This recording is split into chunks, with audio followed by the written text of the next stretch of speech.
एक अच्छी company pick करना जितना ज़रूरी है उतना ही ज़रूरी है कि आप उस कंपनी को सही वैल्यूएशन पे ख़रीदें। और आप किसी भी कंपनी को सही वैल्यूएशन पे तभी खरीद पाएंगे जब आपको फंडामेंटल एनालिसिस आता हो। तो चलिए आज स्टार्ट करते हैं फंडामेंटल एनालिसिस का सीरीज़, जिसमें हम लोग सीखेंगे कंपनी का वैल्यूएशन निकालना और समझना, ताकि आप ये समझ पाएँ कि आप जो कंपनी खरीद रहे हैं क्या वो सस्ते प्राइस पे आपको मिल रही है या नहीं।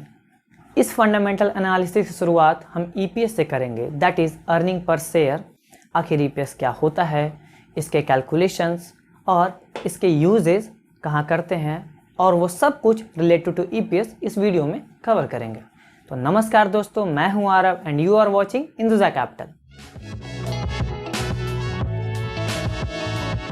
ईपीएस का फुल फॉर्म होता है अर्निंग पर शेयर। जैसा कि फुल फॉर्म से ही पता चलता है, ये जो मैट्रिक्स है आपको ये बताता है कि आपको कितना अर्निंग होता है एक शेयर पे। आइए इसे डिटेल में समझते हैं। आपको ईपीएस ये बताता है कि आप अगर किसी भी कंपनी में इन्वेस्टेड हैं, सपोज़ आपके पास उस कंपनी के 100 शेयर्स हैं, तो आपको कितना प्रॉफिट होगा ईच शेयर। और आपको जैसे ही पता चलता है कि एक शेयर पे आपकी कितनी अर्निंग हुई है, तो आप उसे 100 से मल्टीप्लाई करके बड़े आसानी से ये पता लगा सकते हैं कि आपको कितना टोटल अर्निंग्स हुआ है over the investment. I am sure आप अब तक ये समझ गए होंगे कि आखिर ईपीएस कहते किसे हैं। अब आगे हम लोग ईपीएस कैलकुलेट करना सीखेंगे। बेसिकली ईपीएस निकालने के दो तरीके हैं। First, net income divided by total number of outstanding shares. इस फॉर्मूले में हमें 3 डिफरेंट चीज़ें मिली। First net income, second total number of outstanding shares, third EPS. Net income का मतलब होता है कि किसी भी कंपनी के रेवेन्यू में से अगर आप उसके एक्सपेंसेस, इंटरेस्ट और टैक्स अगर गवर्नमेंट को कोई बनता है, तो अगर आप उसे माइनस करते तो जो अमाउंट बचता है that is called the net income. आपको इतना लंबा कैलकुलेशन करने की कोई ज़रूरत नहीं है।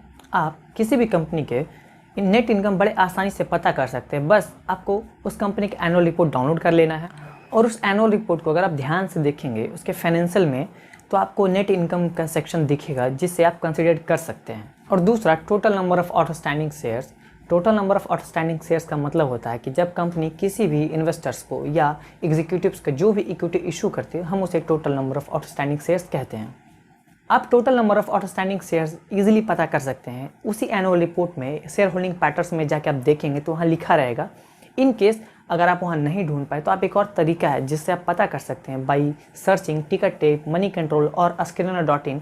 इन सब वेबसाइट में भी आप जाके इजीली पता कर सकते हैं। अब और आपको नेट इनकम भी पता है और total number of outstanding shares भी पता है। अगर आप इसे दोनों वैल्यू को पुट करेंगे तो जो रिजल्टेंट आएगा that is called the EPS. ये था पहला तरीका जिससे आप ईपीएस निकाल सकते हैं। बट इसका एक ड्रॉबैक भी है। ड्रॉबैक ये है कि किसी भी कंपनी में इक्विटी स्टेक होल्डर्स होते हैं और प्रेफरेंशियल स्टेक होल्डर्स होते हैं, बट इस फॉर्मूले में कहीं भी प्रेफरेंशियल शेयर होल्डर्स का कंसिडर ही नहीं किया जाता। इक्विटी शेयर होल्डर्स और प्रेफरेंशियल शेयर होल्डर्स एक अलग टॉपिक है जिसे हम किसी और वीडियो में कवर करेंगे। फिलहाल इस वीडियो में हम प्रेफरेंशियल शेयर होल्डर्स को इंक्लूड करके ईपीएस निकालने के लिए सीखेंगे। इसमें हम प्रीफर्ड डिविडेंड पेमेंट को माइनस करते हैं नेट इनकम से और डिवाइड करते हैं total number of outstanding shares से। आपको ऑलरेडी नेट इनकम पता है, total number of outstanding shares पता है, आप बड़े आसानी से प्रीफर्ड डिविडेंड पेमेंट पता कर सकते हैं same by searching financial statement. Now put the formula.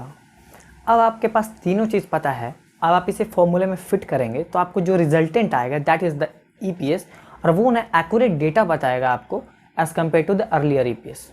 अब आपको ईपीएस तो मिल गया, अब इसे यूज़ कहाँ करना है ये तो पता ही नहीं है। आइए इसके यूजेस देखते हैं। पहला, ईपीएस देखकर आप किसी भी कंपनी के फाइनेंशियल जज कर सकते हैं, बट ये ध्यान रहे कि सिर्फ आप ईपीएस देखकर फाइनेंशियल जज नहीं कर सकते। और भी अलग मैट्रिक्स होते हैं जिसे आपको देखना होता है, like P ratio, book value, CFO upon PAT et cetera. अगर किसी कंपनी के पी ज़्यादा है तो वो ये इंडिकेट करता है कि आपके पैसे की ग्रोथ उस कंपनी में ज़्यादा है। बट अगेन ये ध्यान रखिए सिर्फ आप ईपीएस देखकर किसी भी कंपनी में इन्वेस्टमेंट नहीं कर सकते। क्या आपको एक इंटरेस्टिंग बात पता है? सबसे ज़्यादा यूज़ होने वाला मैट्रिक्स जो है वो ईपीएस है, क्योंकि फंडामेंटल एनालिसिस के लिए मोस्ट ऑफ द इन्वेस्टर्स इसे ही यूज़ करते हैं। अगर ईपीएस के बेनिफिट्स को देखें तो आप किसी भी कंपनी के परफॉर्मेंस को कंपेयर कर सकते हैं सेम उसी कंपनी के पास्ट परफॉर्मेंस से, ताकि आप ये समझ पाएँ कि अपने पास्ट परफॉर्मेंस से कंपनी आगे बढ़ पाई है या नहीं, या अभी स्टिल वहीं पे खड़ी है कंपनी। अगर किसी भी कंपनी का EPS ज़्यादा है तो वो ये इंडिकेट करता है कि आपके पैसे के हाई ग्रोथ ऑफ चांसेस उस कंपनी में हैं। अगेन ऐसा नहीं है कि आप सिर्फ EPS ही देखकर किसी भी कंपनी में इन्वेस्टमेंट कर दें, और भी अलग मैट्रिसेस आपको देखनी ज़रूर चाहिए। आप किसी भी कंपनी के परफॉर्मेंस को कंपेयर कर सकते हैं उसी सेक्टर की कंपनी से सेम इंडस्ट्री में जो केटर करती है, ताकि आपको ये आइडिया लग पाए कि उसी इंडस्ट्री में जो कंपनी केटर कर रही है अपने कॉम्पिटिटर से वो कंपनी बेटर कर पा रही है या नहीं। Higher EPS means higher profitability. देखिए, हायर प्रॉफिटेबिलिटी जहाँ होती है तो वहाँ चांस बढ़ जाता है कि आपको कंपनी डिविडेंड दे। अगेन ये ध्यान रखने वाली बात यह है कि डिविडेंड पेमेंट कोई कंपलसरी पेमेंट नहीं होता, ये टोटली डिपेंड करता है उस कंपनी के मैनेजमेंट के ऊपर कि उन्हें अपने इन्वेस्टर्स को डिविडेंड देना है या नहीं देना है। EPS के कुछ लिमिटेशंस भी है, जैसे कि प्रमोटर्स EPS के नंबर्स को मैनिपुलेट कर सकते हैं। मैं कोई एलिगेशन नहीं लगा रहा, but they can buy adjusting the accounting numbers. और इसका सबसे बड़ा लिमिटेशन जो मुझे लगता है कि EPS में कैश फ्लो का कंसिड्रेशन नहीं होता। दैट्स वाई ये exact figure, exact financial health किसी भी कंपनी का नहीं बता पाता है। और ये था हमारा video of fundamental analysis on EPS। अगर आपको हमारा वीडियो पसंद आया हो तो लाइक और चैनल को सब्सक्राइब करते जाइएगा। मिलते हैं इसी सीरीज़ के किसी दूसरे वीडियो में, तब तक के लिए signing off, bye bye. Thanks for watching.